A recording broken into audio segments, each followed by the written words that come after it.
Hello and welcome. You're watching AD4 TV Radio News Update, coming to you live from Abuja, Nigeria's capital. I am Adirayo Senami. Nigeria's President Muhammadu Buhari and the Prime Minister of the Islamic Republic of Pakistan, Imran Khan, this Thursday spoke on the global initiative on debt relief, conversed by leaders of the Non-Aligned Movement Contact Group. President Buhari, in a statement issued by his special advisor on media and publicity, Femi Adesina, stated that leaders of the 120-nation organization have agreed that a debt relief campaign be launched for developing countries to deal with COVID-19 pandemic. And in the current updates on COVID-19, the Nigerian Center for Disease Control, NCDC, this Thursday confirmed 381 new cases of COVID-19 across 18 states of the country. So far, Nigeria has recorded a total of 3,526 cases of COVID-19, 601 recoveries, and 107 deaths.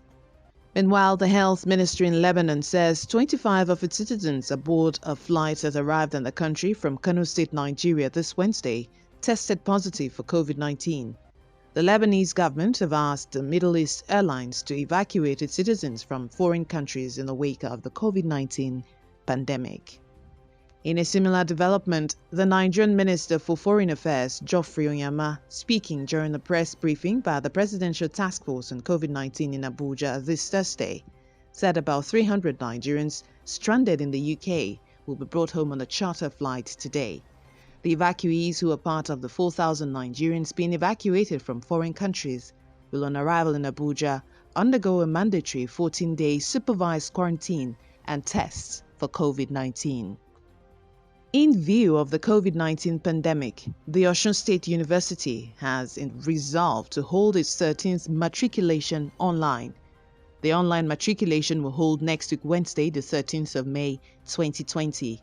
The Vice-Chancellor of the university, Professor Labode Pupola, this Thursday enjoined the new students to visit the university's website, www.uniosun.edu.ng, to complete their registration for the online matriculation. Following the latest reduction in the export price of petrol to 108 naira per litre, marketers across the oil sectors in Nigeria say this will not translate to an immediate drop in the pump price of petrol at filling stations. The Vice President of the Independent Petroleum Marketers Association of Nigeria, Abubakar Megandi, this Thursday explained that the marketers will have to sell old stock at the current price of 125 naira per litre before implementing the reduction of 108 naira per litre.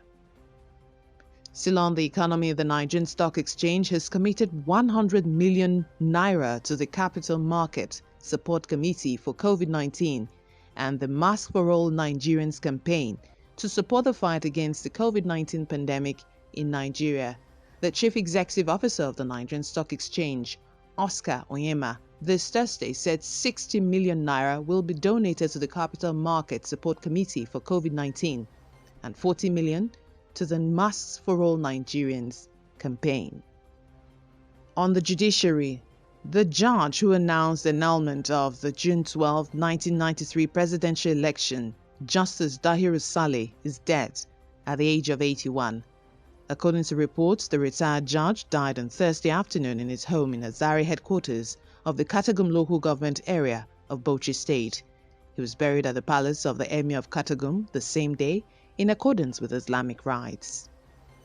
The Federal High Court in Abuja this Thursday restrained the federal government from taking fresh steps to extradite the former senator representing Ogun East Senatorial District, Buruji Kashamu, to the United States of America on allegations of complicity in illicit drug deals. Justice Okonabang, in a judgment, held that no fresh applications from Kashamu's extradition can be initiated when previous judgments of the Federal High Court in Abuja and Lagos prohibiting the extradition moves have not been set aside by the superior courts. You're watching AD4 TV Radio News Update. We'll take a short break now. When we return, South Sudan frees 85 children to decongest jails. Stay with us, details coming shortly. Taking responsibility means having to care for a suspected COVID-19 patient. Here are some of the precautions you can take as a home caregiver. Isolate the patient away from the rest of the family, preferably in a separate room or quarters. Wear a medical mask when you're in the same room as the ill person, and don't touch the mask or your face during care. Discard it afterwards. Frequently clean your hands with soap and water or an alcohol-based rub, especially after you've touched the ill person or their surroundings. Use dedicated dishes, cups, utensils, towels, and bed linens for the sick person, and take note of frequently touched surfaces by the ill person and clean and disinfect them regularly. And most importantly, call your state hotlines or the NCDC immediately if the person worsens or experiences difficulty breathing. My name is Dr. Ola Brown.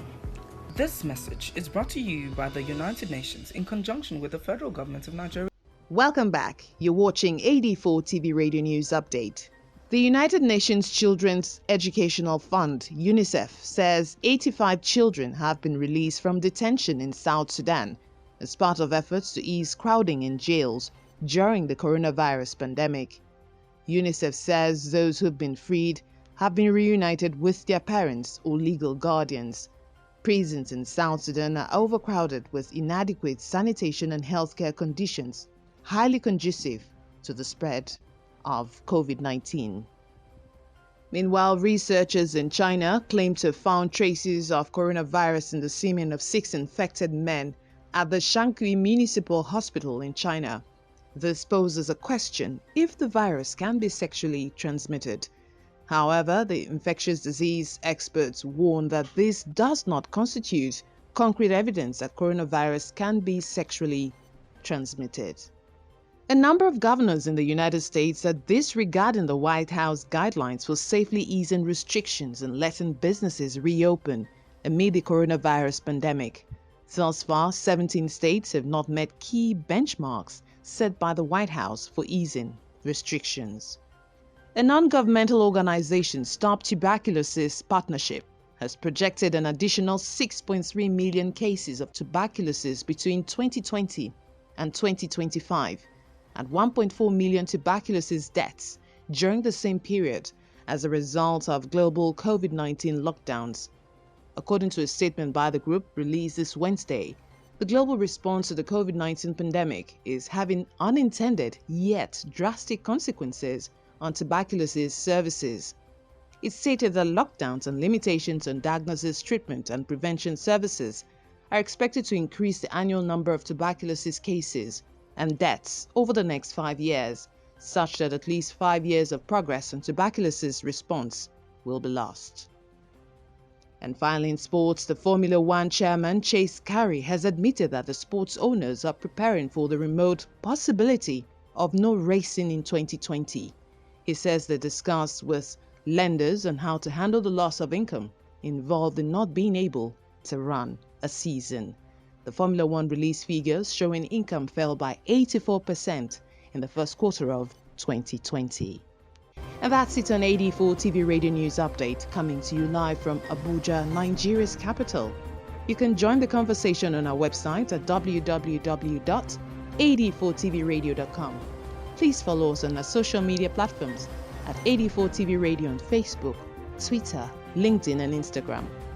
Subscribe to our YouTube channel at AD4TV Radio.